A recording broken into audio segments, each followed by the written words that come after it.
Hey guys, it's Tim from Game Twaddle, and today we're here to talk to you about Taverns of Tiefenthal. Close enough, right? Close enough. And with me today is Bob to help me out Hi. because I can't pronounce it. So to break down this game, I'm so excited. It's a great game. Do you like deck building? Yep. Do you like engine building? Yep. Do you like rolling dice? Yep. Do you like drafting dice? Yep. I mean, Yeah. It has so many mechanics. So many interesting things to do. There's modular boards. Yep. I mean, we're going to go into it and talk about it, but wow, Yeah, right? right. Wow. So anyways, we're going to break it down, and we're going to go into a couple categories, rate them 1 to 5. So starting off, we're going to go with accessibility. Where do you come down on as far as accessibility of this game? It's pretty easy to find, I think, nowadays. Like, it was a little bit hard, when it was new, obviously, because that happens. Right. But nowadays, you can find it. It's relatively cheap. You ordered yours from Germany, right? I did. Worth it. Worth it, yeah. Right. His sister's really good as far as introducing me to new games, and I found it. It was amazing. Wasn't here in America yet. Didn't care. Bought it overseas. Right. Oh, get it. But yes, you're right. It is a lot more accessible now. You can find it anywhere. The price point is amazing on this, for right? all the little bits and stuff you For get. everything you get, it is very affordable, even for casual gamers, and a very good entry point. Yeah. Because it really is going to tell you a lot about different things. You're going to see a lot of different game styles. Yeah. All sort of meshed perfectly, and Together. there's nothing that's like, oh, this is funky. Yeah. So yeah, very accessible, very easy to teach. Very, very cohesive, and with the different modules, you can add them in depending on how your experience level, Sure. is. If you're not very experienced, don't just play the base game. If you want more, or as you played a few more times, add more modules. The game gets a little bit more complex, add some more levels, but it still keeps that. I find this appeals to both heavy and lighter gamers, just seamlessly. Yeah. Seamlessly. So yeah, for me, it's a 5. It is an absolute 5 on accessibility. Same. I get excited to teach this to new people. Yeah, right? me too. Oh, you have not played this? Let's go. Yeah. And it doesn't take that long either. So No. it can play relatively quickly. You might have a little bit of time trying to resolve your board. You can get hung up there. We'll get into it. Yep. But it's About an hour, maybe a little bit more. And that's it. It plays nice and fast. It's very breezy. Components-wise. Now, components, I gave it a 4. Okay. Only because the components, while very solid and very nice, and I like the artwork, and the way that the board works, it all makes a lot of sense. But I mean, it's just some wooden cubes. It's kind of kind of blasé. No groundbreaking minis or anything like that, but you don't need it. No, you don't need it. Yeah. There's not a lot of fluff, right? So it's definitely not a 3 because they're not bad components, right? They interlock nice, so stuff's not shifting about all over the place. Right. Yeah. No. There's just nothing dazzling. Right. That put it over the edge. But they're very good. They're very above average components, and they're very functional. Yeah. Right. Yeah. I mean, everything has a purpose. Yeah. Once you know what everything does, it all makes a lot of sense. Component-wise, I think my biggest complaint would be the wooden dice. The wooden dice are not a fan of wooden dice, but they're easily upgradable. They're a little boring, right? Yeah. Yeah, I haven't yet, but I tend to do this. I tend to upgrade my games a little bit. Yeah, the games I like, I normally do too. So yeah, I will eventually be getting some new dice. I want to wait till, a little bit, get a few more plays in it. But then, I'm going to sleeve my cards. I'm going to probably get some new dice for it. Yeah. But yeah, man, it's very good. It's very good. It's very good. So gameplay. For me, this is a 5. If we did a higher scale, this would be higher, right? Sure. It's the top. It's the top for gameplay. There is so much, so many different mechanics that just keep it interesting for me, yet it's so easy to teach for all levels of gamers. And I haven't even played all of the modules. Bob has played everything. And knows it inside and out. Yeah, the different modules will add different things from the schnapps that you can use. You'll hire different workers to come work in your bar, your tavern, and you'll pick what ability that they get, and you use the schnapps for those. Some of the other ones, one of the final modules that you add in, are these signature cards. And so you have a guest book, and as you lure patrons to your tavern with beer, you'll take their signature card and you'll get to add it to your guest book. And then as you fill the guest book up with rows and columns, you'll get to earn nobles, which are the main source of victory points, and also in-game perks. Right. And another thing that's important, so the deck building aspect of this is you're going to like be playing cards out, and they're going to fill your tavern. And so you're going to keep playing cards until all the tables in your tavern are full. Correct. Now, sometimes, like right now, it's only 4 cards. But I mean, sometimes you could have like 8 or 10 cards, depending on how many tables you have. Right. You can hire like waitresses to give you dice, dishwashers to help you alter your dice. So that's the deck building aspect of this, right? And the cool thing is when you buy a card, it goes to the top of your deck. So you get to use it right away. So you get it on your next turn. And so, but you also then like remember, like, oh, I've got this guy right here, so that they may take up a seat at your tavern, or so you got to keep that in mind as you're building your deck.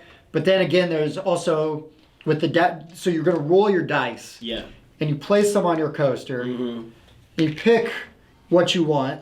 I'm going to use this here, and they've got numbered spots on here, so you can know where you're going to place your dice, and they're going to give you certain things. But you also might look over, if you're like me, at Bob's tableau. I'm like, what's this guy doing? I'm like, oh no, I'm not giving him this number and so I might take something a little less beneficial just to counter against me. So you can have a little what I like to call hate drafting, right? But it's just the gameplay is really neat, and all of the different mechanics just seamlessly combine into just a big ball of fun. Right? And I mean, as you get the cards, you can use the cards to cheapen your upgrades. And then when you flip the upgrades over, then you permanently have a waitress to give you a color die, or permanently gain a dishwasher, things like that. Right, and then those also give you extra points at the end of the game in the form of those noble cards. And those noble cards go into your deck, so they can be space eaters, but the nice thing is that all the nobles like to sit at the same table. So if you draw 5 nobles, they all just sit in one little table and they don't take up your whole tavern. So it is kind of a nice balance. Yeah, because like there's other deck builders where you're like, oh, I need to buy these, province cards because they're worth a ton of points, but then you get them in your hand and it's just a dead card. They don't do anything. So the nobles are nice because you can still use them, but they all pile up at one table and don't clutter your tavern. Right, so you can, it's fine. Fill your deck full of nobles. It's no problem, right? So gameplay is a 5 out of 5, 100%. Now, price and the value of this game. For me, this MSRP is relatively low by comparison. Right. And it is, even if it was more, it would still be worth the price. Go out, I would say you just go out and get this game. It's a go out and get game. It is. It's not super expensive, like you said. It's priced reasonable, and you get a lot for it, and all level of gamer can play it. Yes, and there's so much replayability because you're going to have different things you can focus on, different tracks you can try to progress on instead, or like, oh, this didn't work out so good for me last time, so I'm going to try this. I mean, there's just tons of replayability, and it's very affordable as far as MSRP goes. This is people are going to find out about this game, and I have a feeling it's going to start to get hard to get. Right? People are going to hold on to their copies. You're going to get this game, and you're going to want to have it. You're going to want to play it. And for me, like, I'm going to play it enough where I'm going to need to sleeve it because mine's already sleeved. Mine's going to get beat up, But that's a good problem to have. It's a good problem to have. You want to get them to the table. I'd rather buy new sleeves than have a game gather dust on a shelf. Right. 100%. 100%. And so interaction, as far as player interaction goes, and who this game is for.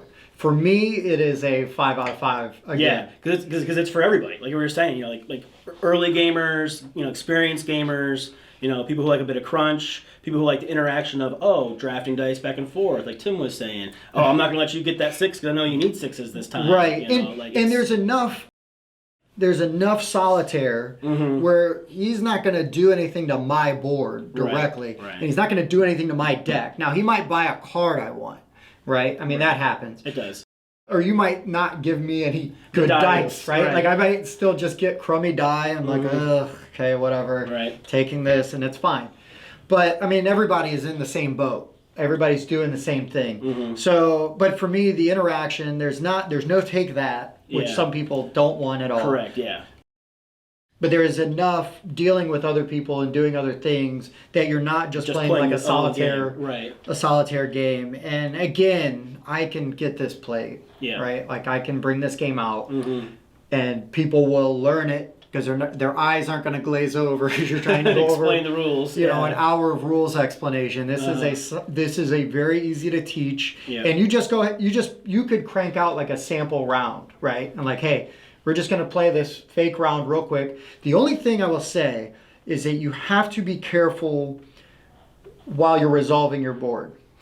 Because once you've got all your dice assigned, you really need to just kind of take a minute and take a time. Because I've seen people miss things.